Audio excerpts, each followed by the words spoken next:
And he said, what I would love to see is, I would love to see something like a Carl Story style.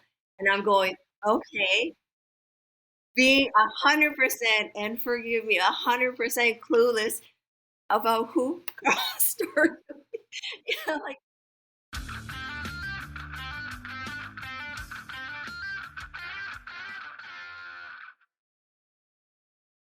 Hey, I'm Alex Morrissey, and this is Tradecraft. Thanks for listening. Each episode, I discuss the creative life and process with the people responsible for the books and comics we love. I'm changing things up today. Call it a 3-for-1 deal, or call it what it is, a roundtable episode. Joining me are 3 of the best to sling ink in the modern age: KARL STORY, Sandra Hope, and DEXTER VINES. They're here to talk about the life of an inker when digital art dominates the medium, and how they've stayed so employable. I've known Dex and Carl for nearly 30 years, but this was the first time any of us have really spoken to Sandra. Sandra came to prominence during the Image's heyday. Seeing Hope on the cover art was a signal that there was going to be something good inside. I saw Carl's work when he first appeared over Adam Hughes' pages in the early 90s. His crisp and dynamic line were to die for. And then I discovered Dexter's ice pick crisp work over Dave Johnson's Liberty and Justice, and I've been a fan of his work and him ever since. For generations, talented inkers ensured artwork quality and got it ready for print and made it ready for print. All businesses look for ways to make things cheaper and faster, and I'm sure publishers salivated with cost savings dreams when digital lettering arrived. The same could be said for computer coloring soon after, but both turned out to not be the push button tasks they'd hoped for. Unexpectedly, the increase of purpose-built digital tools paired with the insatiable maw of social media demands shifted the predominant body of pencilers to deliver finished artwork, which inadvertently lessened the historical need for the talented inkers. And the industry adapted, for better or for worse. We get into this and many more things surrounding these topics. This is me with Dexter Vines, Sandra Hope, and KARL Story. Next, we were talking about like practicing our signatures. Ooh, before we get into being artists, and like how it's sort of like this preparatory stage of the mind of like kind of getting yourself into the gear. And Carl was saying how like he signs it different ways for different artists, in response to how they do I only it. do it when I work with Chris Sprouse, since he only does his initials. So whenever you work with Chris, you're just like, well, I can't have my big signature with his little 2 letters. So you just kind of do DV or, So he's the one exception. Doug Mackey does the same thing. He does this like, DM. And what did I do? I don't know. Oh, I don't think I signed very much. But yeah. Oh no. Yeah. That's interesting. And with Ed, when I started working with Ed never signed his covers. So as a joke, one day I did the edX thing, and it just kind of caught on. Oh yeah. He's like, all right, okay, cool. So you're responsible for that. Yes. Because I was like, why is he not Nice. signing the covers? I don't get it. So I was like, that just seems it just seems wrong. Dex strapped on the guitar and tore his shirt off and just created that. Yes, that's right. So yeah, I wonder if working with Al Gordon was a kind of a kickoff for that, with just the 2 initials, because he used to only just do the AG. Mm-hmm. Right. Oh yeah. Now I'm gonna have to ask Chris about this now. Like, yeah. Why do you sign it the way you do? Yeah. I know really early on, and I don't think I ever did this when I was doing professional work. I don't think. I mean, I might dig back now and find something, but I used to do it with you know how Yeah. the scroll, you know, like the parchment scroll Mm-hmm. thing The with your image name in it. scroll. Yeah, I used to do the scroll, and but that may have just been like high school and shortly after, Mm-hmm. or something, when I was just doing my own stuff. But I have a memory of it, but I don't think I ever did any professional. But it still exists. People still do it. Sure. Yeah, Yeah, and I think like Uh, people like David Finch still do the yeah, scroll, and yeah. you just and see. yeah, Mm-hmm. he will. And didn't Stephen Platt used to do Yeah, scrolls, or he just I wrote. think I think he wrote "splat" in a Yeah. scroll, right? Yeah. that's right, Splat. Wow. Wow.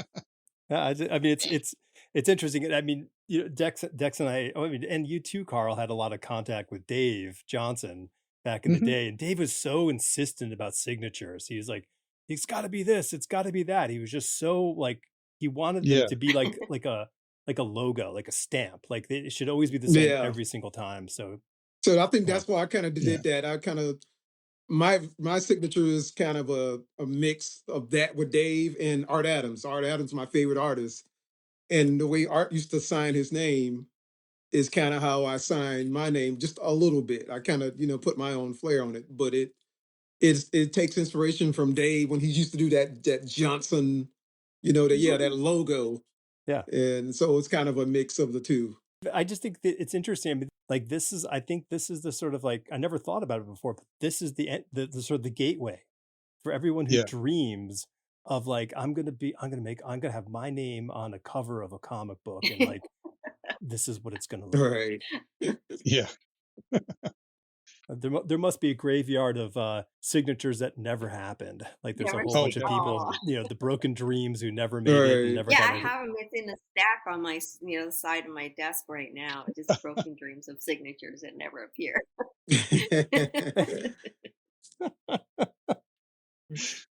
So okay, so I mean, let's kind of dash through this because we all got into the business in the '90s, and I'm just curious, like how, like what? 80s. All right, Uh-oh. all right. Okay, It's all right. still a race. Calm Some of down, us were a Carl. little Yeah, showing Yeah, off. I was dreaming of being in the I'm business in the decrepit 80s. here. Uh, I won't be here much uh, longer. It's all right. There you go. But like, so how, like, what was the entryway for each one of you? Sandra, why don't you go first? Just give us like how you kind of stumbled into the bad luck of being in comics. Along with a series of many bad choices I've made.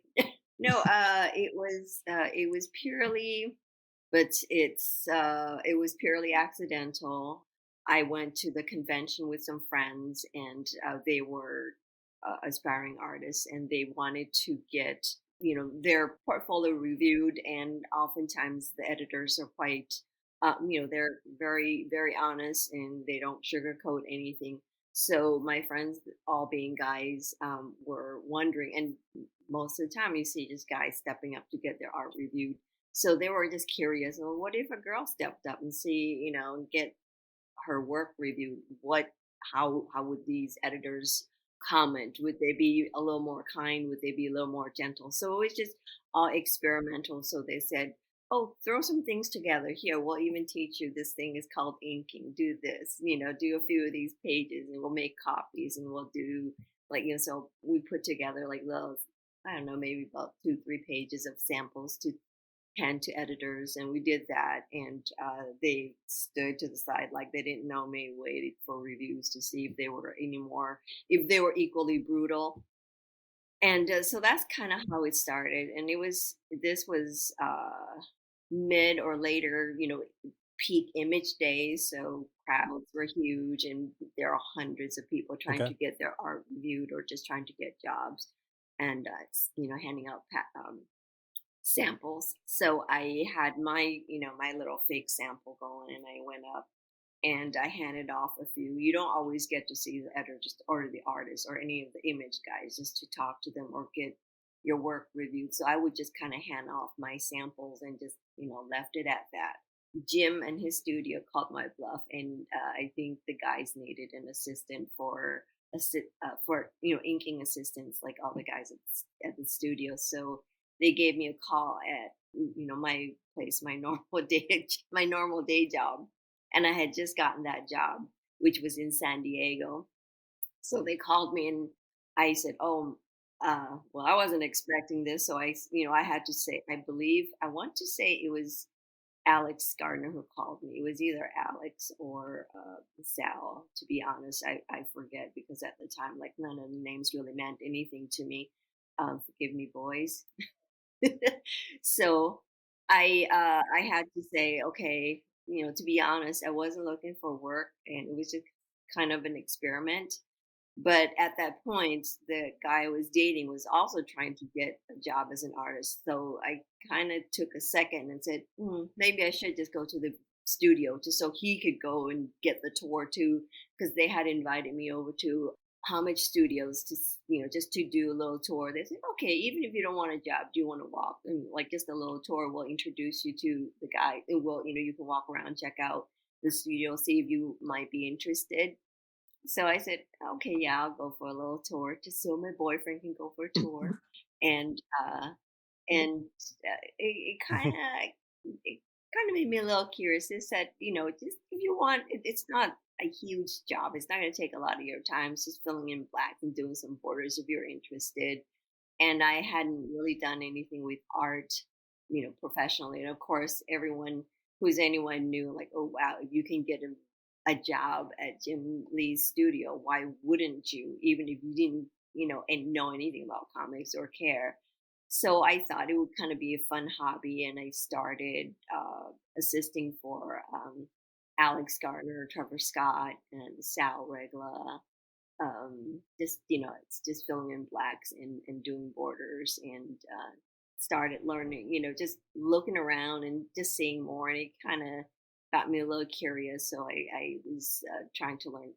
I learned a little bit more and a little bit more, and the whole time still trying to get my boyfriend samples, seeing if he could have his dreams come true.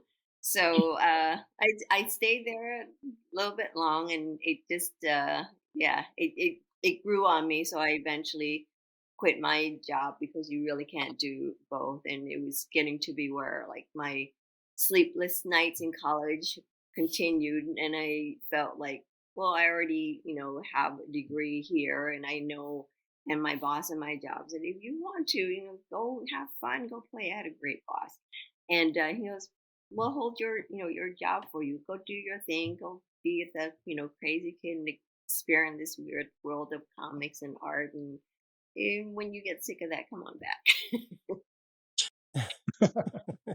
I hope do they still I'm have the job wondering. I available? might give him a call. He probably would take me back, to be honest. But yeah, so I'm still here. So I eventually quit that job and continued. Okay. It seems like studios was a big thing back in the day. It's more so than now. Yes. Oh yeah. So Karl, did your pre-image? So how did you weren't you weren't trying to sort of cut through the crowd in that time, but like how did you get into this? Let's see. I think it was I graduated high school in 1985, and my senior year, I was in a advanced learning thing, and it was basically a bunch of kids who would just sit around and do nothing, or do whatever we wanted, and it was kind of stupid. But then they came up with this thing where like, oh, find a mentor. And I always loved art. It wasn't a comic book focus at that time, but I always loved art. And I had met a guy who was local down in Fort Walton Beach named Dave Dorman. And he at the time he had done a couple heavy metal covers. And so I asked him, hey, would you be my mentor for like half a semester or something while I was, finishing up high school? And he said yes. And so I'd go over to his studio once a week, and he taught me a ton of stuff, and taught me, showed me the ropes, had me ink like these little like thumbnails, because he would do oil paintings, and they would publish a little black and white piece of it in the issue before the cover came out, to just kind of give the readers an idea. This is for First Comics. Okay. So technically that was my first work. Technically, yeah. I mean, I think I did 2 of those. Then, after high school, I did commercial art for a little while. And then I went to the Kubert School for about a year and a half. Oh.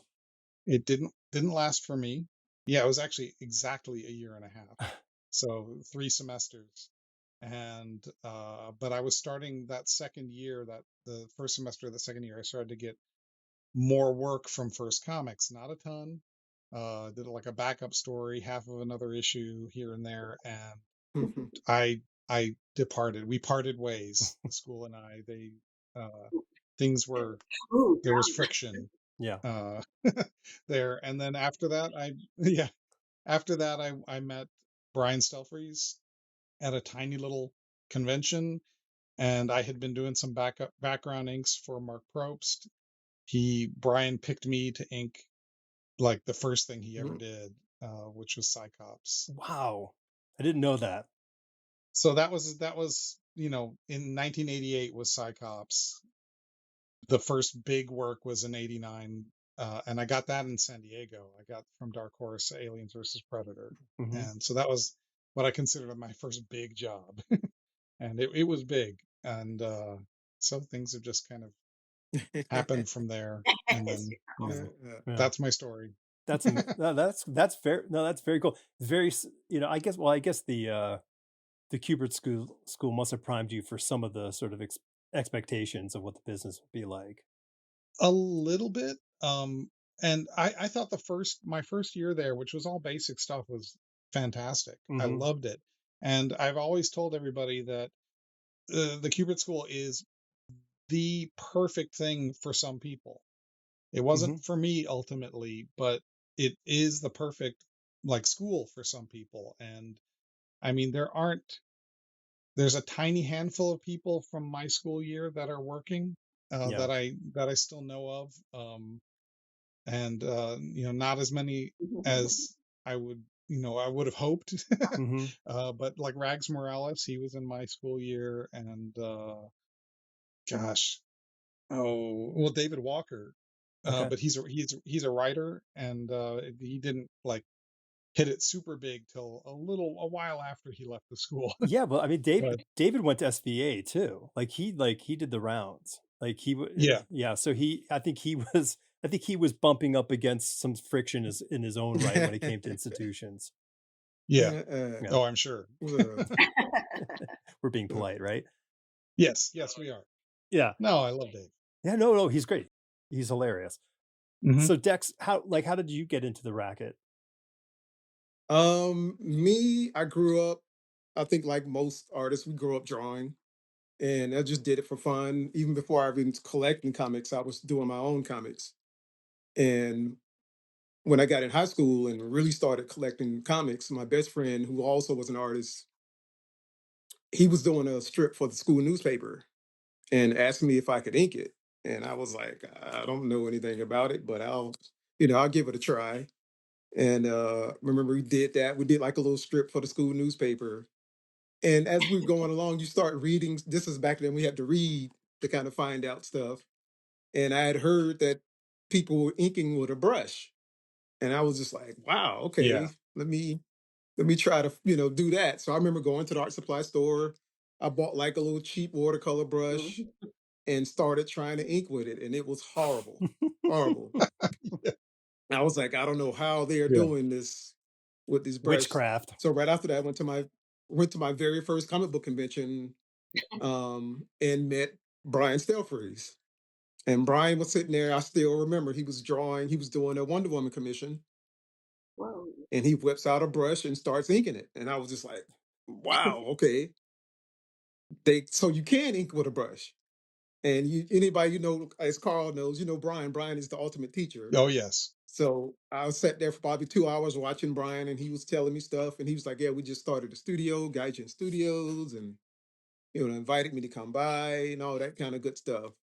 So at that point, I was like, "All right, I know it can happen. Let's make it happen."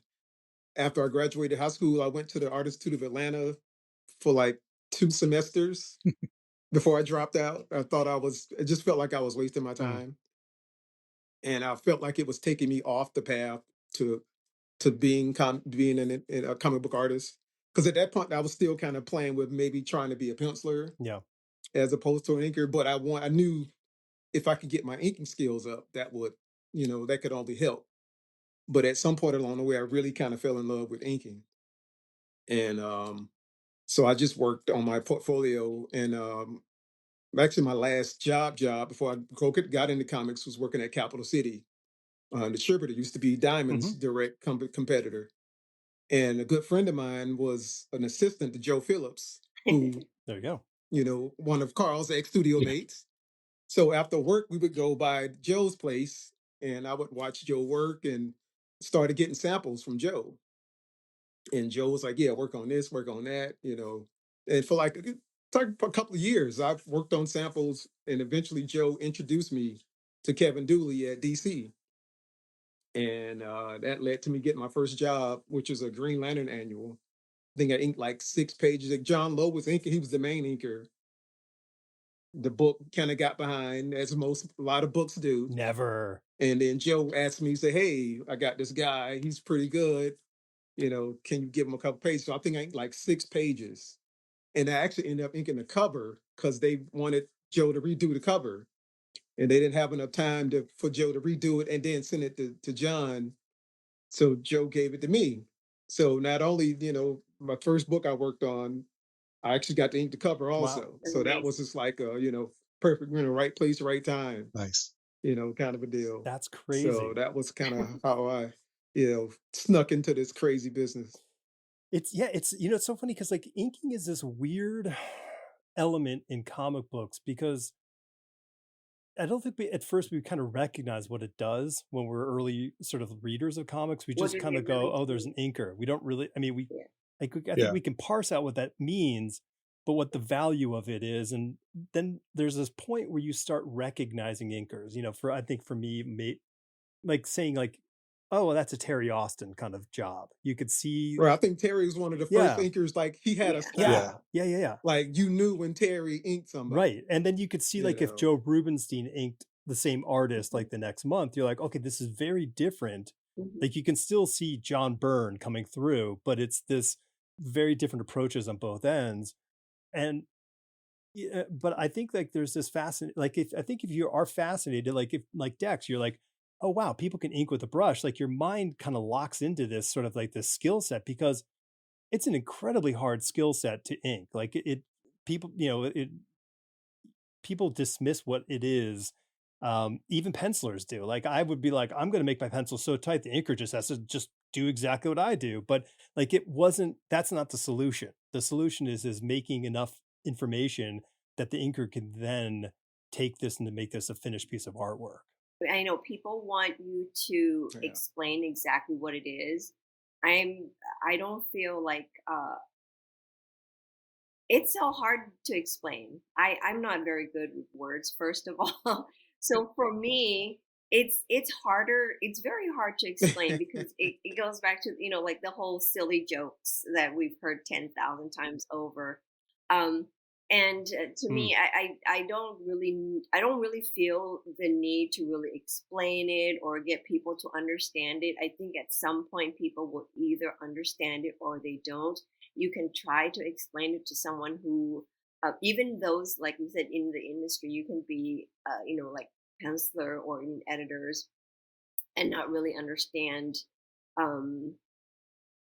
what or how we do what we do. I think for those of us who have done it long enough, even, for myself, I'm still like learning so much about what it is. And I think that it's so, I don't know if it's harder to do or if it's harder to explain, but it's just something, for me, I enjoy it quite a bit because I think that it's that little bit of like a fine line or that little gap that goes right from the pencils to print where I do get to have my fun and there's so much exploration to be done that I don't think a lot of people see that little gap, that little bit of a world. And a few of us, do. And even those of us who are inkers may not even see that tiny little gap of world to explore. But I think, but once you kind of see it, or if you do see it, there's so much fun to be had, and it can be quite addictive or addicting. But does that make sense, guys? I mean, That's what I fell in love with inking at some point. It was just Yeah. like the art of inking. I really just kind of fell in love with it. And I was like, I want to get good at it. Right. I want to, people ask me all the time, like, how do you, pull these lines and feather? I'm just like, it's just Yeah. practice. There's Yeah. no magic to it. It Yeah. just sitting there pulling Yeah. those lines till you get that muscle memory down Yeah. Yes. and you just learn how to do it. Because I It's still remember picking up the bird the first time yeah. and trying to pull a line. I was just like, how are they doing It's this? yeah. Yeah. It, Because it felt so mm-hmm. weird. Because you used to at that Yeah. point you used to something like a hard pencil Yeah. lead or a pen, and but with the brush, the brush curves and it does all this stuff, and I was just like, wow, I don't get it. But there was something about it that made me like after It can. watching Yeah. Brian work, I was like, I know it can be Mm-hmm. done. Yeah. It's just It's about almost like learning, kind of this and weird putting in the like work to do it. rhythm that you can get There was, into. And like I said, it's this really like strange world that you get Hmm. into, and you start to kind of explore and play. And the more you explore and play, the more you see what's possible. And your I don't know, it's almost like you see the fun world of not I can't do that quite yet, but I know it can be done, and I'm curious about how far that can go. It's I don't know, Hmm. it's like I said, it's hard to explain, but once I'm kind of there, I feel like I'm even though how many years has it been? Over 20 years, 25 years. I feel like right now, after all these years, is when I'm just starting to see some of these things, and I'm so curious about it. And I'm like you know, all these years, I think a lot of times it's about getting the books out, deadlines all the time, and trying to get your work seen. So early years, it's just I'll ink whatever. I'm still learning so much. So I am just being super productive. But now I'm slowing down quite a bit, and I feel like there's so much more I want to learn and see, and what else can I do. So I'm going slower for sure. Not the editors don't like it, so I'm taking on small tasks, which is a good thing. No, yeah, they don't like. Yeah, They they won't never like it do. anyway. They So don't like they only nothing. want you to price it and get it to production. But yeah, so yeah, exactly. Right. But That's why yeah, everything is going so digital. now I feel well, like It's it's just gonna like be it, yeah, it's just it's it's like the gonna be so time much it's so curve. much losing fun. that Can't the wait to see what artwork else. to it. Yeah, there's a time curve from the word to the lettering or the coloring. So like and I don't, listen, whatever, I'll throw a stone. You guys don't have to take the heat, but like an editor can sit and talk with a writer on the phone for hours about a storyline, but they're not going to sit on the phone and talk to a penciler for hours about a storyline. They're not going to sit on the phone and talk to inker about technique and lighting and da, da, da, da, and they're not going to do that with the colorist or the letterer. So as that time gets sucked up, and you guys have nearly equal the sort of the time on the page as a penciler would, you're expected to get it done like twice as Yeah. fast, and it keeps going down from there. And I'm going to ask you, Karl, like where does the room for R&D come in the terms of how do I improve? Because you're getting hired to be Karl Story, slick ass inker, to make something look beautiful and polished, but you may have in your mind like, oh, I could do something else. Is it a mistake or is it a commission? How do you get that R&D time? Well, I mean, I very early on, I mean, and this is when with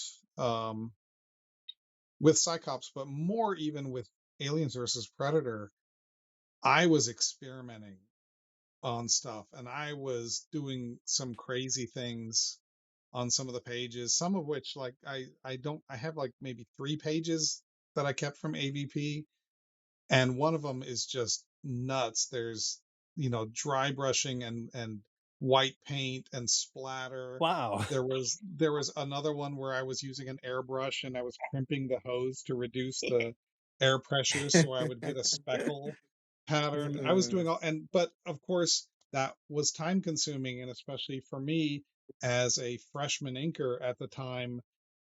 And also, I was working over a guy who was not a comic book penciler. He was a production designer, a production artist, a guy named Phil Norwood. And so his pencils were not typical comic pencils. There would be a lot of really loose stuff, side of the pencil shading, kind of things like that, that you would have to figure out and interpret. And so I would do that. And it was fun, but it got me in trouble eventually. And, you know, I inked the 3 short stories in the first 2 issues of that series. And I got the boot when, like, actually the editors changed and the new editor booted me. Yeah. I was like, okay.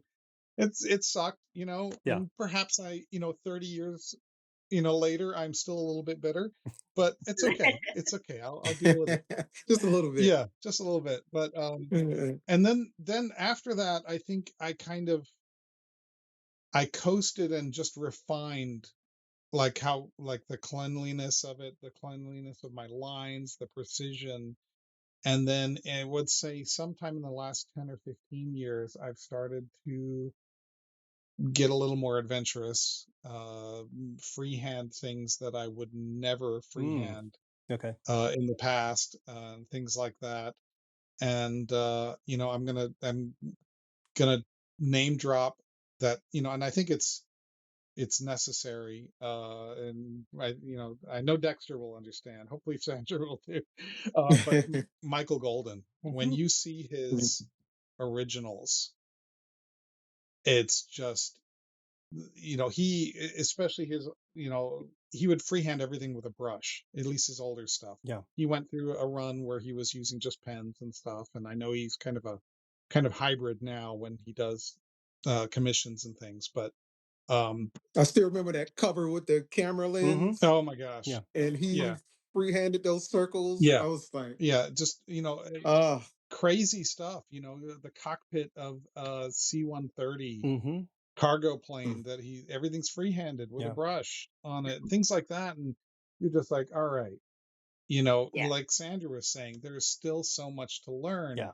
And, you start playing around with things, and it's fun, you try to add a little bit of English into the line, even when you're doing straight edge ruler stuff, you're you're tilting your pen as you do it, and because a straight line is boring. It's, even if you're doing a building or a piece of technology, it can be boring, and make it more interesting, make it alive. And it's more fun. So that's, I think that's how I approached things and how I'm still doing it today. And I'm a little set in my ways. I feel like I only work with, I work with Chris, I work with George's occasionally, and I would like to do some work over other people, but it's kind of late in the game at this point, and the twilight of the Inkers is definitely it's the twilight of the Inkers, and there's just not a lot of work. We're gonna get to that. We're gonna get to that. Okay, all right. I mean, I'll hop in here, and Dexter knows for sure. Karl, you probably know as well, and Sandra, you don't know, but Michael was my mentor in comics. So I met him when I was in art school back in the late 80s, early 90s. I don't know, whenever that was. I think it was like 1990 or 89.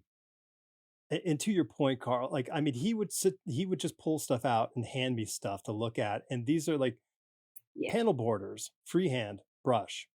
And, you were talking about like, and I wish in so many ways I had someone like, Brian to sort of like, hold my hand, so to speak, when it came to utilizing these tools. Michael's response to the, like, what are you using for inking here? I'm like, well, I'm using like a number 1 brush. He's like, no, get a size 8. And that's what and you're like, what? Like, it was, first off, I'm like, 20 years old. I'm like, I can't afford a size 8, Kolinsky, Winsor Newton brush, but okay. I mean, he gave me tons and tons and tons of techniques and tips like that I use. And, and if I had to do it, I would still use them. But it was a very heavy bar to lift, to look at this stuff and try to consider how in the world I could ever get anything remotely close to this because this doesn't seem human. Like, it just doesn't seem like a human like solution. Now, here's the comedy portion. You're gonna love this. I don't even think any of you know this.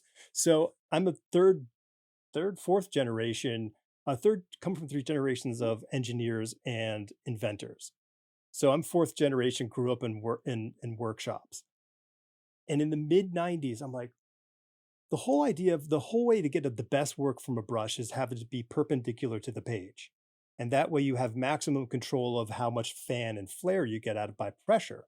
So I was like, well, why can't I just make an XY axis device that works on linear bearings, and all I have to do is just raise and lower the brush with my fingertips. That's it. And I can move freely in any direction on the page. So having this wonderful father, he was like, all right, cool, draw it up and let me get to it. So he goes into the workshop, comes out, and like I go out to visit one time, and he hands me what was dubbed the Inker'S, and it was this. It was 4 stainless steel tubes with linear bearings and a plate that contained all 4 sets of bearings, and it was insane. It was such a cool thing. It wasn't perfect. Like, it was Mark 1. There should have been probably Mark 6 by the time it got super smooth, but because it was that obsession to try to create the line, the perfect line, the magic line, that sort of made me kind of go in that direction. And Howard Porter, being the person who dubbed it the Inker'S, would just sit there and make fun of me over the phone all the time. So that's pretty awesome, though. I love that. My solution to drawing comic books is Wow. is build something, in a workshop. But that's how much. Do you still have this medieval machine? Dude, I have the linear bearings. I finally tore it apart like 5 years ago. I have the base of it, the big giant plywood finished base with a handle built in, and I have the linear bearings. I got rid of all the other stuff. I don't know what to say about that. That was amazing. I'm just thinking like, wow. I'm still trying to picture this thing in my mind. I'll send you a sketch. Yeah, please. That's I almost have AI, a rudimentary really. idea of what it looked like, but that's fascinating. Yeah, I'll send you a sketch. It was an interesting thing. Yeah. So okay, so I mean, like, this fascination for the line, like that's a very important thing. Lighting, the understanding, because you're sort of like this hybrid of cinematographer. If you use a film term for inking, like how do you set the scene to make it come together? Were there inkers who just kind of like blew your mind? I mean, like Sandra and Karl, it sounded like you guys kind of came into it not as like total comic nerds, but I guess as like you're in the business, you're then exposed to all this stuff, and people are like, what, you haven't seen this? And they hand you a thing and you look at it like, oh my gosh, this is amazing. Like who blew your mind that you was like, oh, I'd love to be able to do something like this, or you stole a lot of their stuff? Well, you already know my answer. Yeah. I apparently I know your answer. Yeah. Who did you steal, Dexter? Probably some Art Adams, Michael Golden. There's a lot of people. It was just because that's what got me into comics, was the art, per se, and then the writing. If it was a good story, that was a plus. But I was all about the art. Yes.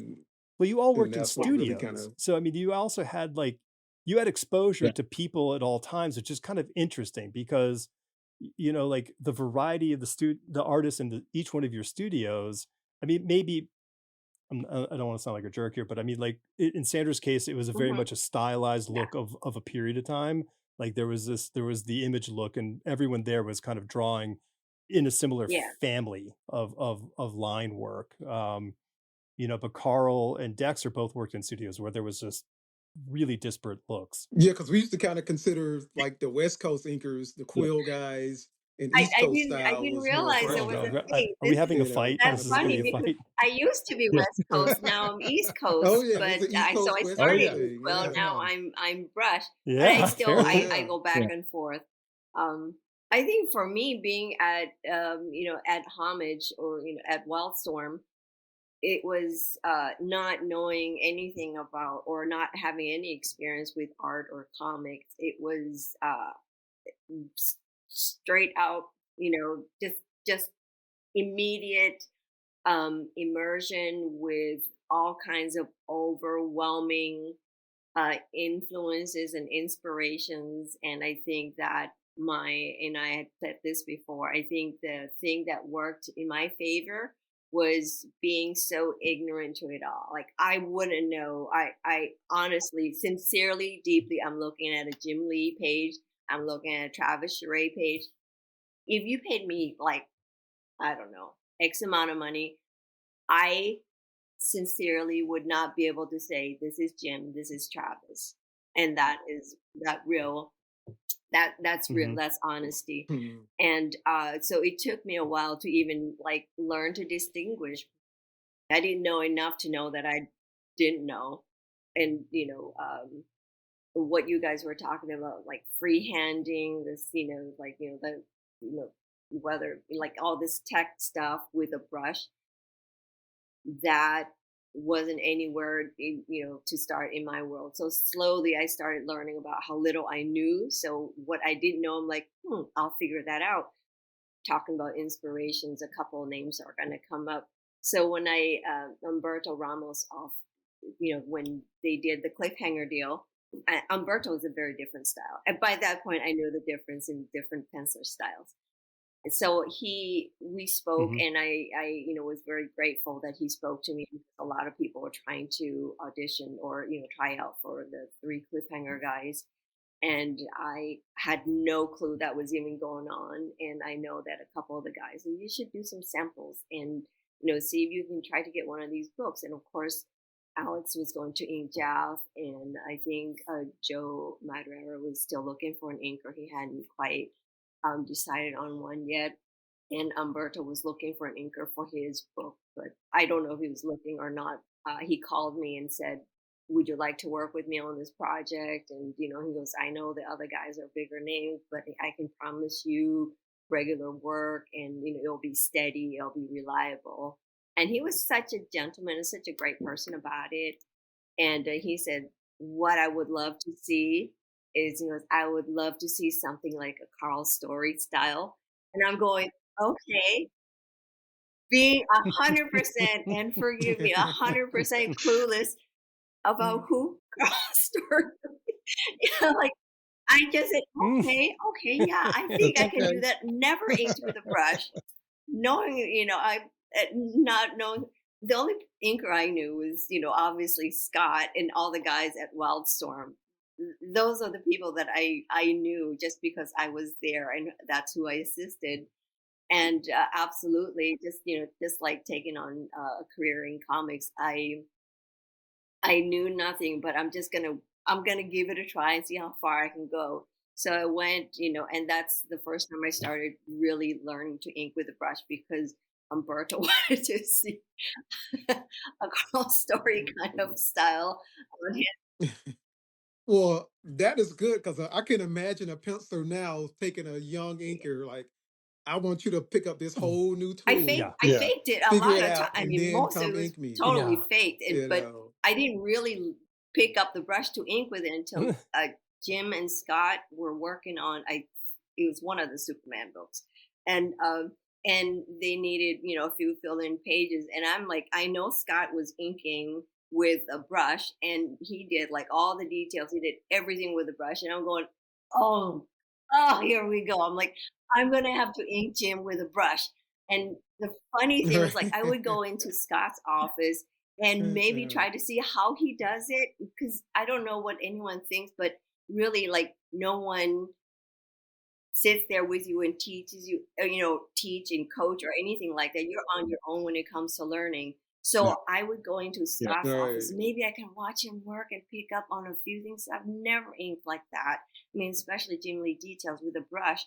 So I would go in to talk to Scott, and Scott, being the wonderful, kind guy that he is, he would stop working, put down his tools, turn around in his chair, and just chat and talk with you. And it would just be a casual conversation about no inking.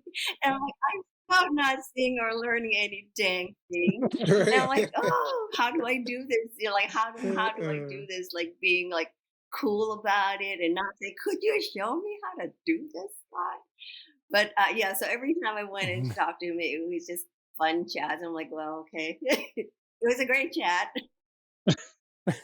And ironically, I've transitioned mostly to Quill these days. Wow. So I mean, yeah, and I think it happened while I was working on Tom Strong with Chris Sprouse, and I don't know, I started to do certain things with a Quill, and then at some point, I think I probably Oh, do 80 to 90% Quill now, at least I think Tim Townsend is on the like that now. page. He said he's mostly Quill now. Well, but he started Quill and then shifted to brush, so he's back to Quill. He's back to Quill. I think he said he has something in his hands. He has like a nerve thing in his Oh, hands okay. too. He Okay. said he really can't. He really can't use the brush He's like the anymore. Michael Corleone of quills. Back in. All right. Yeah. Wow. So, What's also interesting is that from a penciler's perspective, my perspective, all three of you made a huge impact from my perspective, seeing your art, seeing your work on other people's pages. So when, Karl, you were the first I noticed, I was like, oh my God, like that's the guy I want. You were just happened to be locked up with, a couple of really hotshot people at the time. And I'm like, you gotta be kidding me. And so like from a penciler's point of view, especially a penciler who is seeking a brush inker, there's not a lot of pickings. Like you really have to hustle to find people who have these skills, and you just kind of want to latch onto them and think, okay, you're the one. But like every single one of you, when I saw your work out there, I'm like, oh wow, like this is another great voice on top of the on the page that we didn't have before. I think it probably, were I an A&R scout, for a record company, like I would be picking people who would have long careers in the music industry, because we're looking at 30, 25 years of work with you guys, and like that's not due to the fact that you're just too stubborn to say stop. It's due to you bring something to the table, literally, that has a value that keeps you on the old Rolodex of the editors. So um, I have to throw myself under the bus when my brain does that. But like that's a significant thing. And to that point, the world has shifted. Like we all saw that really like awkward and comfortable, influx of digital coloring in the mid 90s. Like it was this really garish, unprofessional looking level of coloring that took years for the techno people at the technology understanding to get out of the way, the people who actually were the colorists, who had who had actual skill sets to learn the software to be able to color the comic books back to the quality of pre-digital. And then the letterers, I think by and large the letterers kind of moved in smoother through the from on board to a digital file. But did you any of you guys see the digital artwork aspect, the line art aspect coming into play, and what it would do? Like was there a did you have like kill a squirrel and read its entrails and go like, oh my God? the Or first time I had heard of digital was I heard Brian Boland was doing his covers digitally. And I remember my mind was like, how? Like, because it looked the exact right. same Yeah. as when he was doing it traditional. So I was just like, my brain was, I think for a while, thinking most people was like, maybe it'll be like this niche thing. And then, as the years go and more technology and smartphones and, all this stuff come out, and then you start to see more and more people start to, this digital thing start to creep in. I think when I noticed it, because you start to get less work, Okay. because more people are either doing it digitally or yeah. the inking, when inking digitally started becoming a thing. Well, when was that? Like, I mean, I honestly, when I hit the millennia, I shifted from comic books into design. So my heart went out of comic books and my mind shifted entirely. So I really missed 12 years of comics. Like I had no idea what was happening. Like when did you guys notice that shift? I think for me, I mean, probably mostly about 10 years ago, maybe, Yeah. approximately. Mm-hmm. But, same thing as Dexter. I heard about Brian and doing his stuff digitally. And, then next thing I know, like, other people that I know, people that I've even worked with, I have switched over to digital. And, I remember talking to one penciler at a show, and this was, maybe 3 or 4 years ago, and saying, hey, do you want to work together again sometime? And he's like, oh, I do everything digital now. I'm like, oh, okay. Yeah. And I so, can't remember how many times I've heard that. yeah, at this point, it's sort of like just, we need to pour one out to the loss of original artwork out there that, Right. Yeah. the, Because that was another thing. I yeah, was like, well, why would you take away that extra source of income, yeah, in lieu of Yeah. doing everything digital, which I get it, you can do it faster and get the book out, but I feel like that's kind of a what sad about your turn original to how artwork? so many things done digitally. I'm an old soul. I'm old school in so many ways. And I think that the loss of original art is one of the saddest things, because you see how and you've sold art to collectors, yes, and I'm not talking about people who are turning over, like who are doing it as a business, but as a fan, like, as the fans who collect art. Right. I they're I think that's probably one of the most rewarding things to see, not to get books out, but to see like a fan to be able to buy a page of original art, and that they love it, they're going to treasure it. Their art is not cheap, and even for some, maybe 200 is not much, but for many people, 200 is a lot of money to spend on original art. Could be the simplest Yeah. page. So I feel like taking that out of the industry, or this whole world, um, my heart breaks a little. And if you're a Yeah. fan who's read that book, who loved that book, you now have an original piece that went through the whole process of like blank, crisp, white sheet of paper, to where it went to the down the line, and it went through the whole production process, and it went to, I mean, it has, the page itself has like its own story. It's a yeah. document. Right. I mean, they are. You want to say something, Carl? No, I'm disagreeing. Yeah.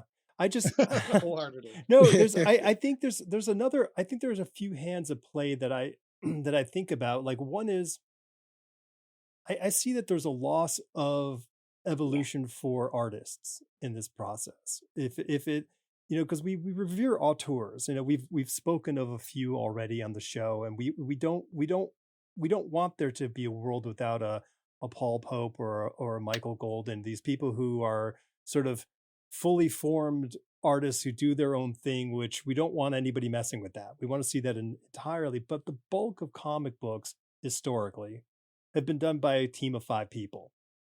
And it's exciting when you say, hey, this penciler also colored it. Okay, that's exciting. Or this penciler inked it. Oh, that's an exciting Right. thing. Like these are little events that happen, but the body of the work is done in this collaborative process. And it's not only top down, like an inker can teach a penciler tons, but the penciler gets it back and goes, oh man, they really solved that problem that I was struggling with so far fewer lines, or whatever the thing is.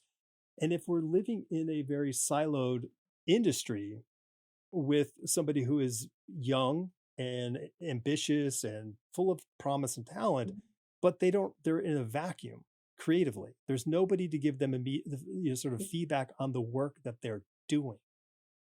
And I worry about that in the terms of how this plays out down the road. And I have more thoughts, but do you guys what are your thoughts on something like that? I agree. I think that's a good point, and I think there are so many times that it's like having a mirror, but it's lit. Like, I think when you're penciling, you kind of have it in your mind what you want to do, but you don't know how others are, like someone else who isn't in your head is viewing it. Maybe like the inker can help with that little bit of reflection. When you see it in ink, I mean, when you see like side of the pencils or like something like just lightly gestured, is complete in the penciler's mind, but it isn't complete in everyone else who's looking at it. So if you're trying to get something across, maybe they don't really Hmm. see that, there that gap. Look, I don't get it. Maybe you have to give me a little something in between. I think in that sense, like maybe For sure. an inker can help. Clarify. I think it's important. I think it's an important thing. There's a couple other factors I've kind of put to this over time. One is I also see I see digital coloring having taken on a heavier lifting aspect of what the final production artwork looks like. You know, we all started off in the business when there was people writing pencils on Xerox pages of what the codes of colors would be for for the artwork. Now we live in a world where the colorist has the ability to literally add black to the page. They have the ability to light the page in a way that didn't exist 20 years previously. I remember, yeah, they were coloring over pencils was like a big thing at Marvel for a hot minute. It Yeah, seemed like, yeah. you And know. Yeah. I look at like so if you look at a lot of line artwork out there, and this is I'm not pointing fingers at anybody in particular, and I'm not saying this is a predominant thing or the only thing, but a lot of it is missing blacks now. Like there's no more black in the artwork. It's line work. And they're looking at the colorist to sort of round out the shapes and the forms of these things. So do you guys I mean like do you see that like even in the pencil work that you're getting from the artists you're working with, do you feel that there's less like they're looking they don't need as much sort of black put onto the page and much rendering as much as before? I haven't ran into that Mm-hmm. myself. It seems like the few pencils I still do work with are still kind of old school, like Yeah. George's Yeah. or Chris or Yeah. So I haven't myself really worked with guys who are doing that per se. So luckily, I'm still kind of Yeah, working with guys who are still kind of keeping it old Yeah. school. Yeah. Same thing. I did a little bit of work with Scott McDaniel a couple of years ago, and he's still doing it Mm-hmm. the old school way. I mean, if you're familiar with his work, he drops the blacks. I Yeah. mean, he's got the light and dark balance on his page every time. And Chris and George's. I'm don't have a big a lot of people I'm working with for the last 10 years, so Right. I'm pretty insular. So yeah, I haven't seen anything different, at least not with those people. I think we're all still working with the pencilers we've worked with, and they're more old school and they stay true to what they do, and it's not so much. I don't think I've inked any new pencilers, but yeah, they're all guys that I've worked with before, and they're doing what they've always done. I think the industry has shifted. Like we don't see teams on books for Yeah, years and years No, anymore. that's definitely not a Like thing that's just anymore. Yeah. that seems to be So something that doesn't exist, and I don't know if that's editorial control. I don't know what the deal is. Like you were guys, someone said like, oh well, the person who does it digitally, they can work faster.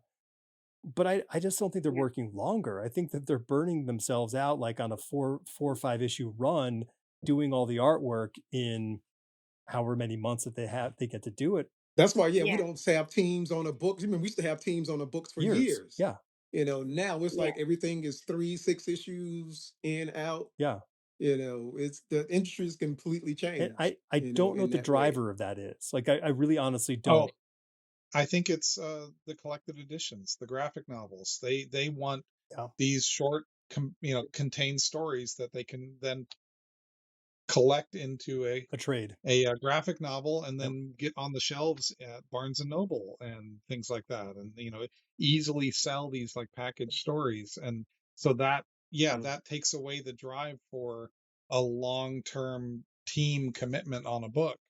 Where okay, we can do this one story arc, we can package it up, but we can Yeah. have a different team, short term working on the next story arc. Mm-hmm. you know you know Once these guys are done, we already have this other one in the barrel, Yeah. that sort of thing. Yeah. And I think that's what it is. It's all about getting the collected editions out these days, and which is fine. I love bookshelf editions. Sure. I always have. But yeah, it's changed the industry as a whole, and it's changed the dynamic of it. And yeah, you just don't see these like core teams come together, like especially when, in the 80s and the 90s where even the early 2000s, I was working on Nightwing there, and I did 40 issues That's unheard of of. Nightwing, and Yeah. like, oh my gosh, Yeah.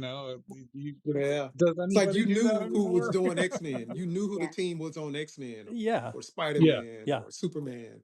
Because it was a Yeah. team. yeah, It was, it was like like the NFL. There was a team on this book. There was a team on this book. There And was a team Yeah. on it that book. makes sense. I mean, if And I couldn't tell you who's doing X-Men now. yeah, I couldn't tell you on a who's business doing, sense, you it know. makes sense. Like, I hire this team works for the next 2+ years.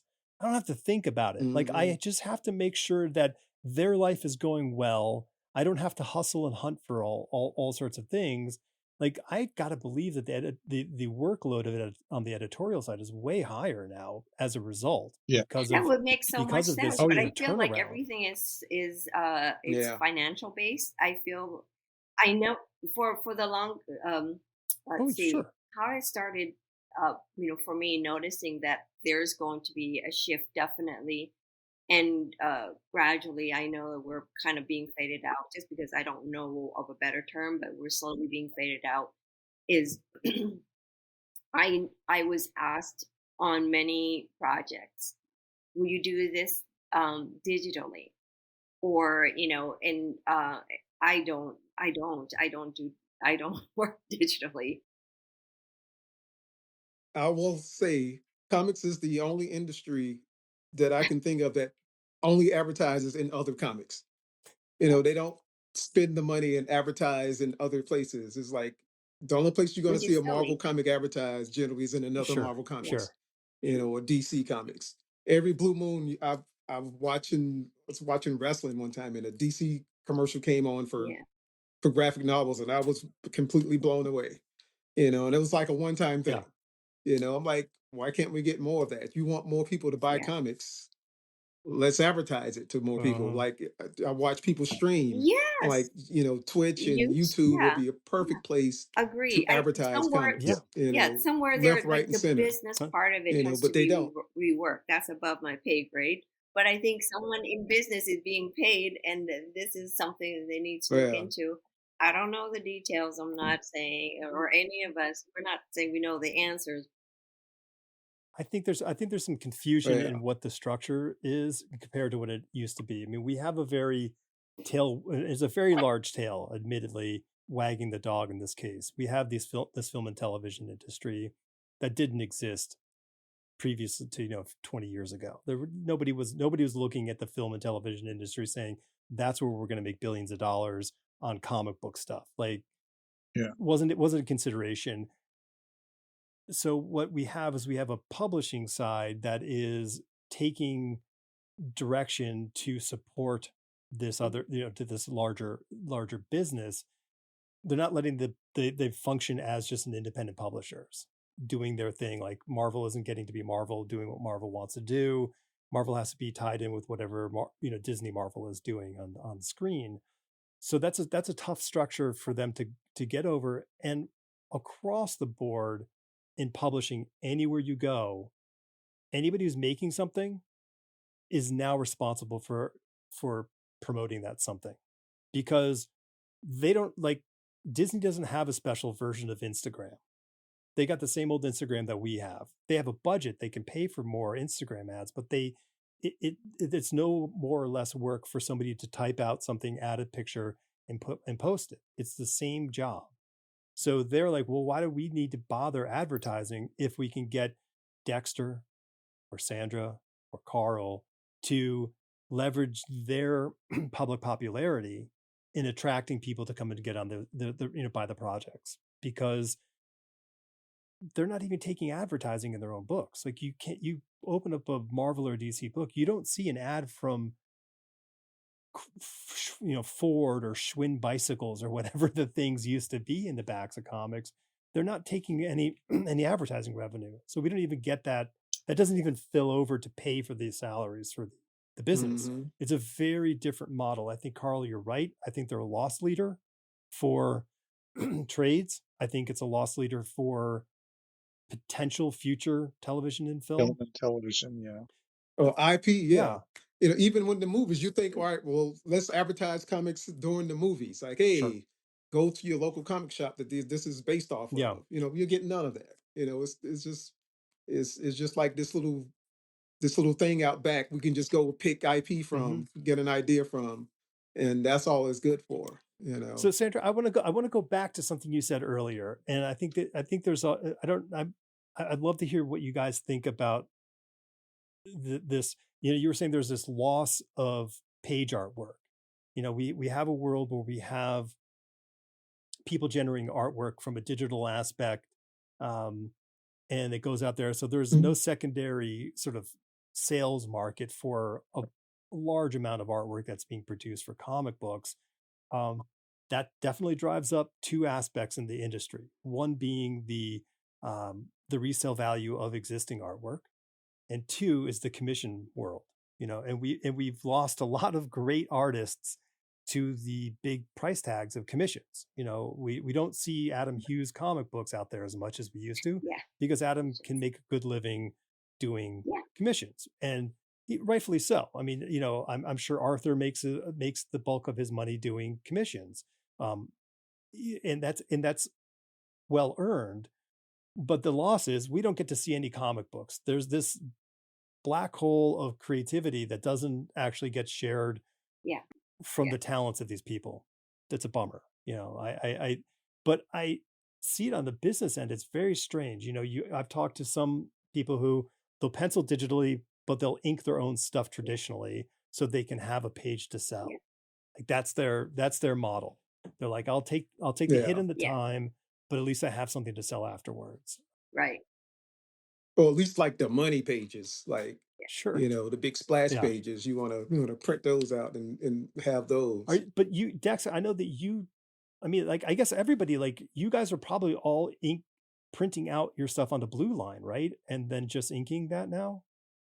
It depends on who I'm working with. Like if I work with somebody in a different country, they'll send me the digital files and I'll print out. That'll happen. But for the most part, like if I work with Georges, you know, I can just meet with Georges and pick up the pages, or you know, stuff like that. So it just depends on who you're working with. Express and where they live. Like that. Because they want to save that. They don't want to FedEx. I remember when I used to work with Linnell U, you know, they would FedEx or DHL the pages from the Philippines. You know. That's an expensive overhead. Yeah. So but that was just the way it was. Now it's like, no, you know, I can't remember the last time I've been to FedEx, you know, drop pages off. You know, those days My are gone. thought was like, oh, they're doing it so the penciler can have the penciled pages for resale. Sometimes. And then the inker can ink the pages, and you have like there's double art floating in the world.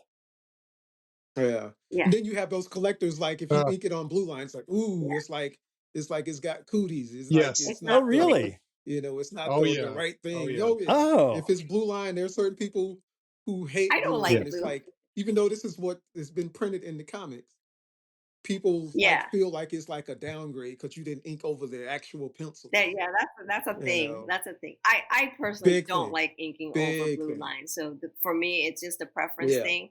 I don't like it because at first especially if there's a lot of like a bold line. Sometimes my ink tends to just beat up on the waxy blue line. So we know. Well, I guess you don't have. The nice thing is that you don't have to erase, no cleanup. So it's once you're done, you can do, you know, like whatever was a special effect, and you're done. It stays clean. Like if you have original pencils, that by the time you're done, the entire page is kind of gray, and you got to erase the whole thing, clean it up. Which, you know, it's like my least favorite part. But it does have like a nice reveal at the end, and but it's still for me, like I am still like original pencils. I don't like inking over blue lines. It just takes it takes away, like, I don't know, that fun. Same. Yeah. And I had to learn how to print out blue lines right, because when I first started doing it, I would just, Yeah. it'd be like this deep, dark blue. So it was like, even though the page was Yeah. cool, the fact that you can see all this blue around it, Yeah. it just, so I've learned over the years, like lighten up the blue so I can, now when I do it, you can barely see the blue line. Do you guys charge more for the blue line pages? Ostensibly, you're now doing a production service. Like you are, you're running a printer, you're setting up files, you're using stock. Yeah, that's like technically you're doing a production job. You'd think, but I mean, ever since we the whole scanning the page and cleaning it up and formatting it and uploading it, that used to all be production, and now that's on us. That's you're right. You're totally right. You're getting it regardless. Matter of fact, yeah. Matter of fact, we get less money these days, right? than we, but yeah, no, I agree. And what Dexter was mentioning, like how to print blue lines, and I was like, wait a minute, where's my code? Where's my blue line, my RGB code? I just found it, and 164221237. That's my RGB code for blue lines. Yeah, that's awesome. It takes so much fun out of it. I mean, from beginning to end, I feel like I just would rather not do it. I really, I mean, even if I rarely take commissions, but when I do, I said, I hope you don't mind. I fully respect the pencilers, and if there are pencils that should stay in pencils, I'd rather not ink it. There are some exceptions where, okay, I will do blue lines. Yeah. I get it. I totally get that. Quick yes, no, or whatever. Well, A or B question to you. You get pencils in. Would you prefer the blacks to be A, penciled in, or B, an X? Dexter. Depends on how dark the pencils are. Like if it's, because certain pencils, they're so dark, I would literally erase before I would. Like Mark Teixeira sends you pencils filled in. It's gonna be an erasing afternoon. I get it. Yeah. So just like say, it just depends on what kind of pencil the pencil uses. I mean, if they're using like a 4B or something, and then at that point I'm getting out my that weird little drafting sock, with the eraser shavings inside. Lightening it up, or the kneaded eraser. Just kind of the much needed eraser. Yes, the much needed eraser, and pulling up the graphite with like silly putty. Yeah. I mean, you could tell sometimes. Chris does a lot of X's. He'll X in a lot of stuff. However, you can tell when he is like he's looking at his page and he's like, okay, I don't know if my balance is right here with just X's. So he'll start filling in. I see. He does it pretty lightly. Chris usually doesn't use a heavy pencil, and so it's not an issue with him. But yeah, sometimes you'll see like he starts filling things in until he's like feels comfortable. All right, I got it. Oh, that's funny. And so I mean, either's cool, but yeah, when they use like a soft lead, okay, you're all the side of your hand is totally silver gray, dark gray. I didn't like that as a penciler. I always had a piece of paper under my hand when I'm drawing. I'm like, just keep it all away. Okay, so Sandra, I'm going to guess that this is a depends kind of answer. And I do have, I always have a little sheet that I place when I ink. So. But it doesn't really matter. It doesn't really matter to me. Yeah. Okay. So I've got a revenue stream that just came up with for you guys. This is an Inker only exclusive revenue stream. And Karl, you invented it by mistake. Buy yourselves those 2x2 kneaded erasers. Yeah. Place them over the faces of the most famous characters on the page. Peel it up like the silly putty. And sell those MFers on eBay. Come on. Does that I don't know if that works. I think that when it's still in its square form, it's not really going to pull up much. Usually you have to, listen, I'm giving you $1,000 idea here, baby. Figure it out. Put it on a piece of glass, smush it down a bit, get that nice smooth surface, press it down, and then you can have your own Etsy shop of all the best pencilers in the business and all the cool superhero characters. Not a bad idea. There's always some kind of material that you can use. It has potential. I'm telling you, you can offset your own production costs with a kneaded eraser. I think you could do this. I think we got something going here. All right. Okay. So I talked to John Workman, and John was talking about, John's been in the business probably as long as all of us have been alive. He was talking about how like tools are going away. His favorite pens don't exist anymore. And he is literally down to a certain number of certain things. Mhm. Like, so what, like, can you guys think of tools that we don't have this anymore? Like, it's gone. Like, what is it? No, luckily for me, my favorite brush is still being made, favorite ink. So I haven't had that issue yet. I stopped using rapidiographs and started using microns probably 6, 7 years ago.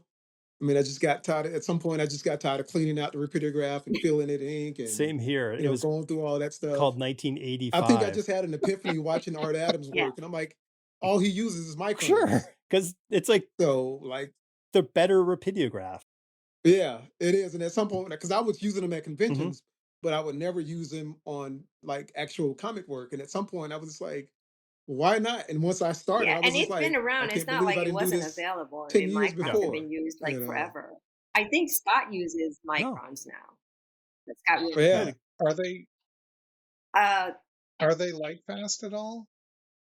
I think they are. Are they what? Do they change color over the years?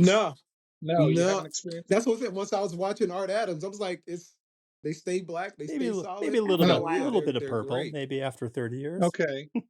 All right. Because I mean, that's the big thing for me is my technical pens. And I don't use them as much as I used to, but I still use them. But they don't make them anymore. Yeah. And at least not the ones I use. Which ones? And I use the Rotring. Yeah. The ones that are cartridge. Actually, I use the cartridge fed ones. Yes. So they don't make the cartridges. They don't make the nibs. Nothing anymore. Yeah. And I think about 4 years ago was the last time I was able to get any of that stuff. I bought a couple boxes of the ink cartridges. I bought a bunch of extra nibs. Yeah, it was a pretty expensive day. And I haven't run out. Like I'm still good. I'm looking over at my. Oh, wow. I've opened my last box of cartridges though, and it's like a box of 50. Yeah. So and there's 3 cartridges per little package, and so I can see the light at the end of or the darkness at the end of the tunnel, I should say. It's going to happen, and if I want something, I guess Kohinoor still makes the fillables. Like the regular fillable ones, which As far as I know, they do. Yeah. So I mean, I don't know. Maybe it's time for microns. Could you refill it? I don't know. We'll see. Well, here's the thing, Karl. First, 2 things. One, maybe you could refill those cartridges. Maybe. Secondly, as you said earlier, who knows how much longer you'll be in the business because you're old like me. So what does it matter if this stuff fades? You'll be dead. That's right. So who cares? That's right. Absolutely. Sandra, Dexter, Karl, and I have all had the edge of eternity events in our lives. So we're all about the. I love it. You should have that. I mean, I think at a certain point, what? Honestly, this is gonna be my thing. It's like, have we forgotten how to laugh? Like there are a few times when you said, I don't know, maybe I shouldn't say this, but say it. It's fine. I think we're too afraid. I say everything. It's just let's just have fun. Have we forgotten how to have fun? Say stupid things. It's fine. Yeah. Say things, like I think good people can read intent, and I think that it's okay. I mean, have the silly, morbid, whatever jokes. I mean, I think you've earned the right to gallows humor. Have fun, have silly, stupid humor. So, any tools for you, Sandra, that have disappeared in your years? I've learned just through life. I've learned to just don't be attached to anything because it can disappear. And this is where I'm going to be different from you. Maybe I'll be different. I'm assuming, of course, but as a woman, we run into so many things like makeup wise, all the girly stuff. that will, like, you fall in love with something, they only make it for that year. You find something else and you're like, oh gosh, but I love Yeah. that thing. So it's discontinued. So I think that just being on your toes, like, okay, what do I use next? Like Dexter, I'm kind of starting to test out the micron because I'm going, I mean, honestly, just within the last couple of months, because I feel like, why not? I'll give it a try. But I'm like taking baby steps with it because I'll use it in areas where I know that if, like Carl, if it fades, it gives it a nicer, cooler gray tone effect. So it's not going to look like weird. If it doesn't fade, it's absolutely fine because when you erase it, you can see it's different from like the regular, because I use the Koh Noir ink. So when you erase it, you can kind of see the difference. Like it has a little bit more of a different grayish tone. If it that adds to the whole effect, because I'm only using areas where it's going to look cool if it fades. So that's but But the Kohinoor ink, are you all using Kohinoor ink? yeah. No? I do. Okay, Mostly, Dex yeah. I does. What? use the Dr. Martin's Black Star matte. Okay. That's my thing. All right. Yeah. Sandra? I use the Koh Noir. I use the Ultra Draw. Yeah. Yeah, the universal, All right. yeah. That's cool. And Yeah. and as far as like so brushes go, like Dex, you use the which ones? I use the Sharps. Sharp. Yeah. Okay. Yeah. Same. So, I hear that's good. It looks like it's. I haven't tried it. I use Raphael. I know Scott Williams asked me one time about the brushes I use, and I told him Sharp, and I think I saw him again like a year or two later, and he's like, I tried them, didn't like them. So he didn't. Scott didn't care for the Sharps, but so Okay. I assume he sticks with the Oh, Raphaels or something might be else. But Winsor Newton. I think. or probably yeah. Windsor Newton's, maybe. Yeah, Oh, Sharps okay. Warehouse, their American distributor is just south of Atlanta. I Yeah. used to go to the warehouse all the time back in the day. Oh yeah, yeah. And but they stopped letting people in Oh at some point. Yeah. Nice. So you just have to order them offline. yeah. All right. So what, like, if you can like say, it doesn't have to be, but if you have 3 things that you're doing now in your practice, your studio practice, that you didn't do 20 plus years ago, what are the 3 things that you're doing that you didn't do then? Carl, I'll let you go first. Wow. Mm. I mean, we may have already touched on it a little bit in the earlier conversation, but just getting looser with things.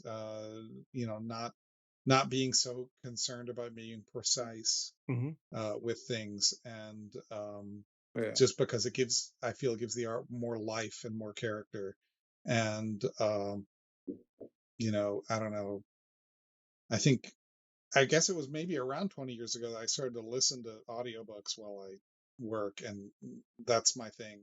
Biggest thing Cool. right now. It's just kind of completely zone out while I'm working, and it's wonderful. That's great. Yeah. I love that. Oh, that's only 2 things, right? It didn't have to Shit. be 3. If you think of another one, pipe in. All right. So Sandra, what are do you have like 3 things that you're doing differently now? It's a lot of the same, actually. Yeah. I think that, at some point I enjoy, in the beginning, I think I used like the French curve, the template, and the, straight edge for everything. And you can't always do that with a brush. So I've learned to do like, the benefit of freehanding everything in. That's Like, one great thing about the microns. You can freehand pretty good. I've gotten pretty good at freehanding stuff. yeah, Because used to when you first get in, it's like, oh, everything's got to be straight and tight, it's got to and be then so over the years perfect. Yeah, realize, no, you just freehand it. It looks better it when you looks Welcome freehand to better. the anal everything. Yeah. retentive club here, where Yeah, Yeah. it's weird, but yeah, it is. But like Carl says, it has so much more life. I mean, you can still it's still straight, but it's not like that.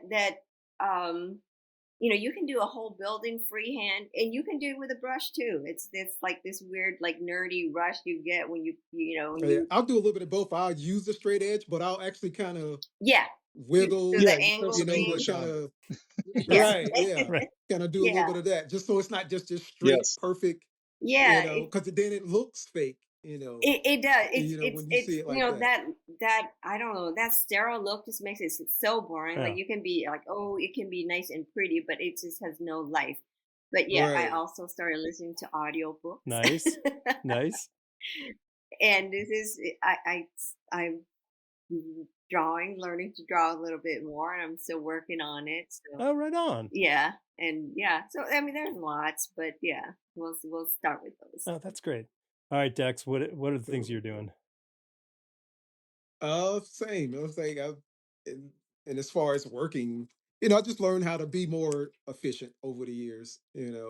Whereas, like I said, everything had to be like, oh, I gotta make sure I use this and make sure I use that. Now I'm like, I can freehand that. That's no problem. Yeah, I listen to a lot of YouTube podcasts while I'm working, yeah. or I watch people stream. I'm a gamer, so I watch people stream gaming sometimes. Like if you're old school like me, Todd Bridges, he streams Fortnite. Oh. I was remember going, I was like, is that Todd Bridges? And sure, he got his name on the show. I was like, it is Todd Bridges.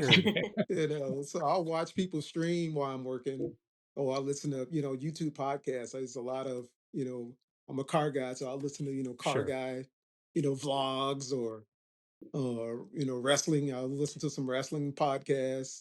Stuff like a little bit of everything. Yeah. Or if it's a movie I've seen a million times, I may pop it in. Just as background noise kind of a Something that you deal. don't need to look at. See, I mean, Right. I think that's where my ADD comes in, I'm or with you, whatever. Karl. Because if there's a screen and something's going on the screen, I'm just like, it just grabs me, and so I can't have. I've learned how to look Oh my quick and gosh. back. I can kind of I do cannot both. have I don't know any how. dancing baloney or anything, Yeah. going Yeah. on. Oh my It's got to God. be audio and page. Yeah. That's it. Yeah. Apologies to editors of the past. I used to sit during like the US Open and Wimbledon. I'm like, I can sit here with a drawing board and I can keep track of what's happening on the screen and still draw my pages.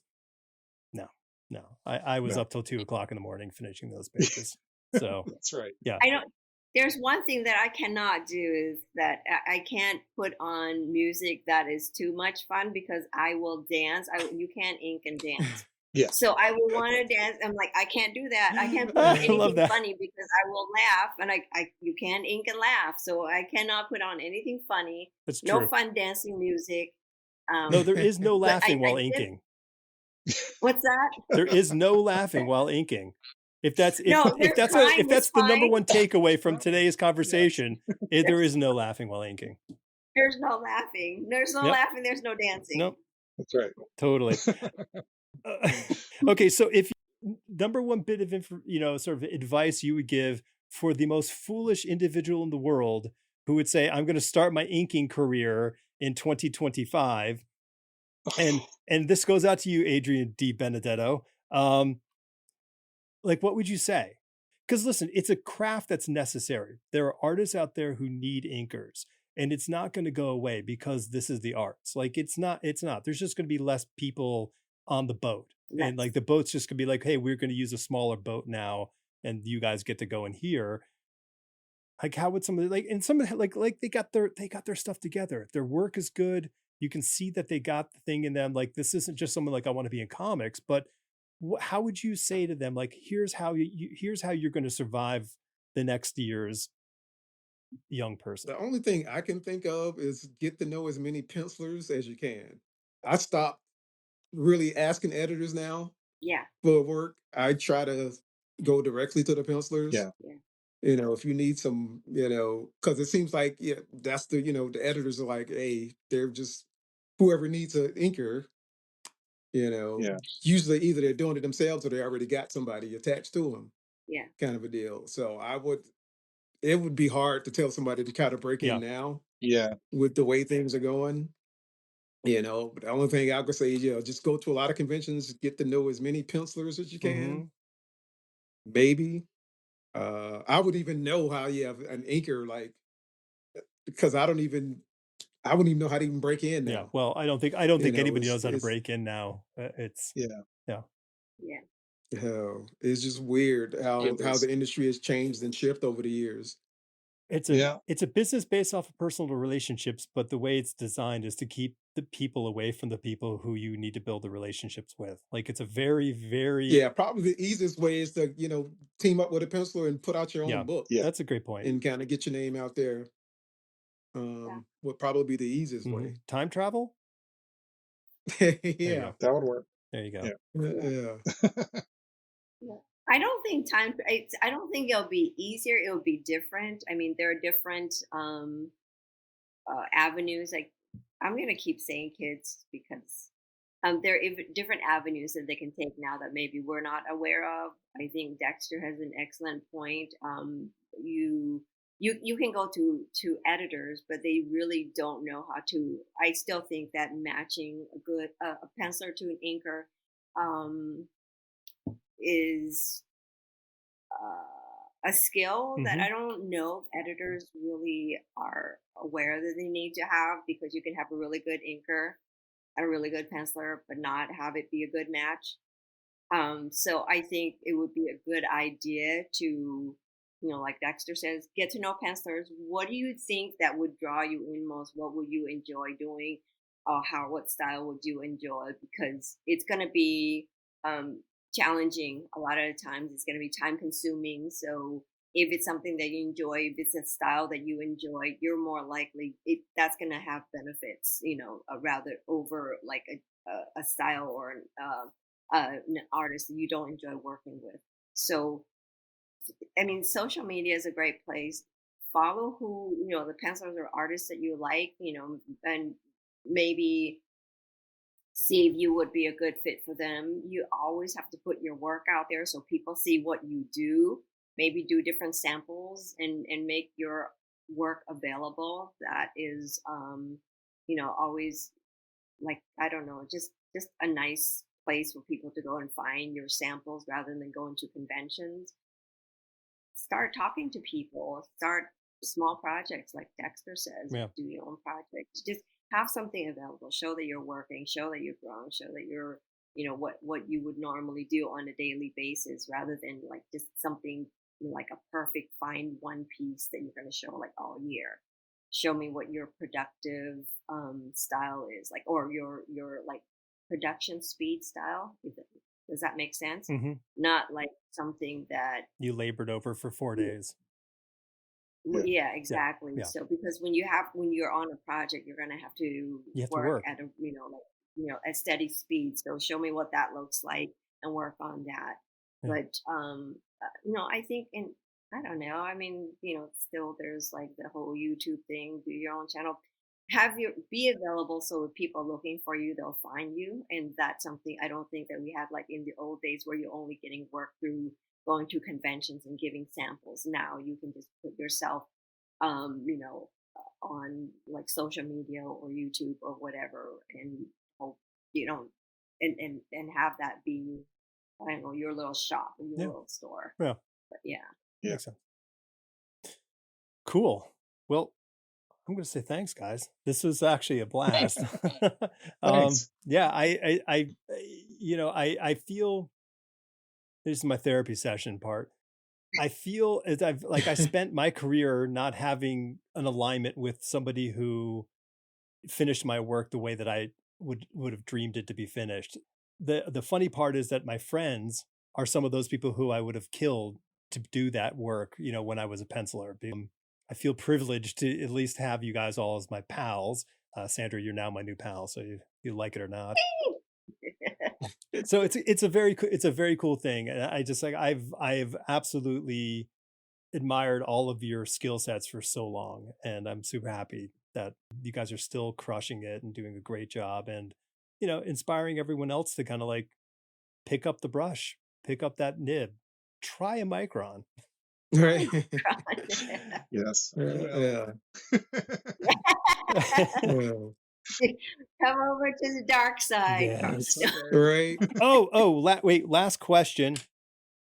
Have any of you ever been titled as an embellisher or a finisher?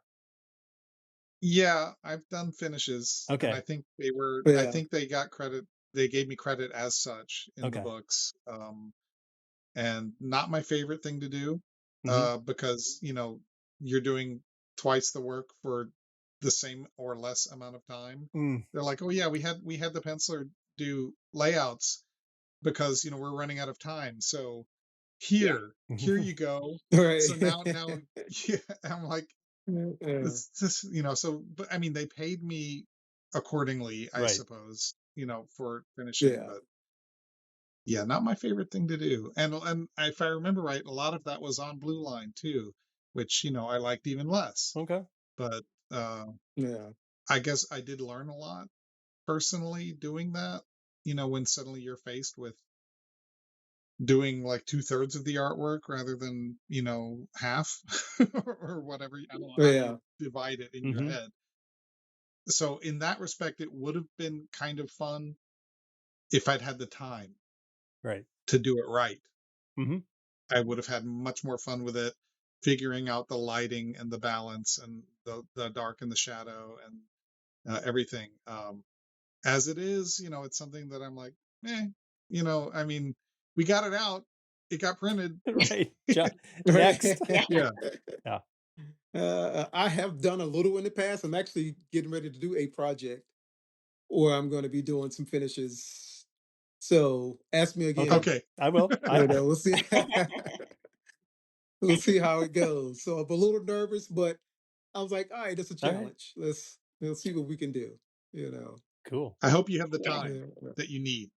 Hopefully. Yes. Yes. Yeah, So the time is a big thing. The time is a huge factor, and sometimes it's good to have the time, but other times maybe not because you can overly fuss. Yeah. Oh yeah. But when you're under the gun, you're like, you just kind of go, Yeah. you go and get it done. And but you're right, it is great for learning, and it is where I've learned the most.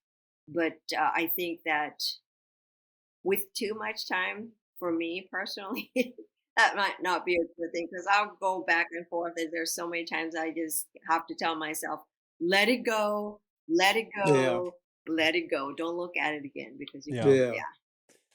Well, that's good advice. Okay. And are you guys doing any conventions for the rest of the year? Baltimore. I'm leaving tomorrow for San Jose. So Dexter's he's the con guy. So you're going to San Jose. Okay. Are you going up to New York this year, Dex? No, I don't think so. I went last Okay. year. Actually, I went to New York last year just to look for Okay. work. And I had like 3 or 4 great leads and they all fell through. That's a lot of money for falling through. Yeah. And but actually, the finishing gig, actually, now that I take that back, that's one of those almost a year later, it's kind of come back they still around can get the now, penciler so. to finish the book. Wow. Right. So, okay. So, and you said Baltimore, Carl? Yeah, Baltimore's the next show. That's I think earlier mid-October. Yeah, if I it's remember like right. around the 20th or something like that. Yeah. Okay. Yeah, I'm trying to get up there Okay. to Baltimore. I don't know if it'll work out, but I want to go. It's a good show. Sandra, you don't do a lot of shows, do you, Sandra? What's that? Do you do a lot of shows? I do not. I don't think I've seen Sandra at a show in a long time. Yeah, I haven't done too many. I have been last year. I did go to San Diego. It was for multiple reasons. I used to live out there, so for me, if there are more than one reasons to go, then I'll go. Not because I'm avoiding them or anything, but I just haven't really done them. They could be kind of costly and time wise. Yeah. I think does it fit in my schedule? And I would love to do more. I know I would love to do more. I think that it just hasn't really worked with my schedule. So I've been to New York, which is great. I hit the big ones. And yeah, and if there's great food, I most likely will go. That's a good reason. That's a very fine reason. That's I applaud that one.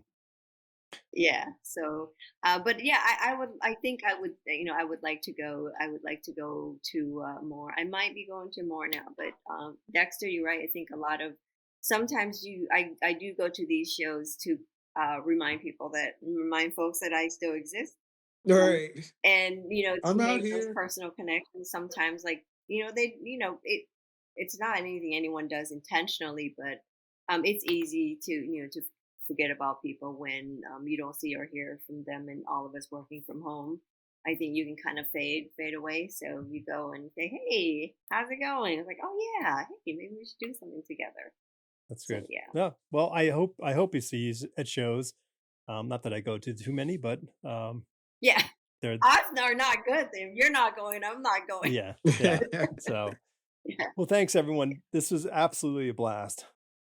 Thank you for taking the time, coming out and talking and sharing your stories, man. This is good stuff.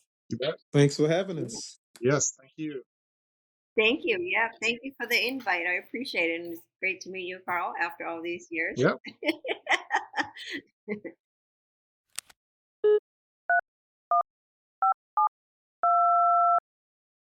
This episode just really sat with me for a while.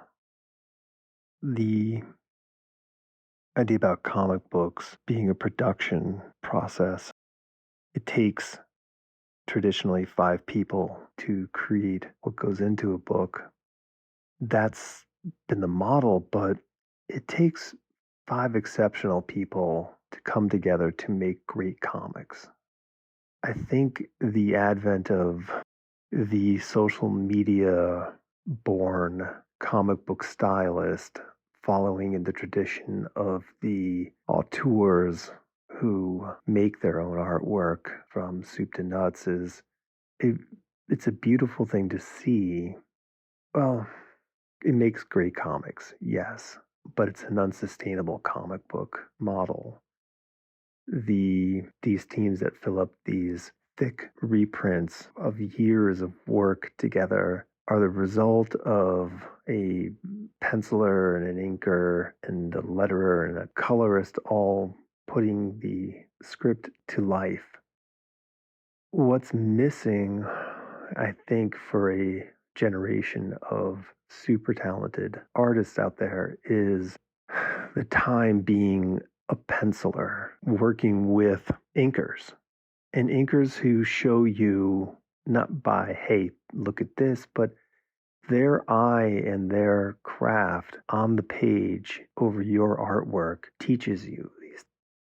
When I was a very, very young penciler, and Michael Golden was kind enough to show me the ropes, he tried really hard to get certain inkers to agree to work with me because, as he put it, it wasn't until Craig Russell inked him that he understood certain things. That made a big difference in his ability to put marks on the page. He learned from this, and that's where the loss of the modern comic book model is probably going to be felt in the annals of time. I don't think right now we notice this. In the effort to either save money from the publisher side or the sense of, well, this is what I can do because of digital tools or schedule allowance, not having an inker is going to impact the sensibility of what goes down on the page. And our future isn't going to be filled with large collections of creative teams working on a book for a year, 2 years, 3 years. It's just not going to happen anymore. I feel there's a sadness in that people aren't going to grow up reading these and feel this monthly kinship with these creators. Thanks for listening.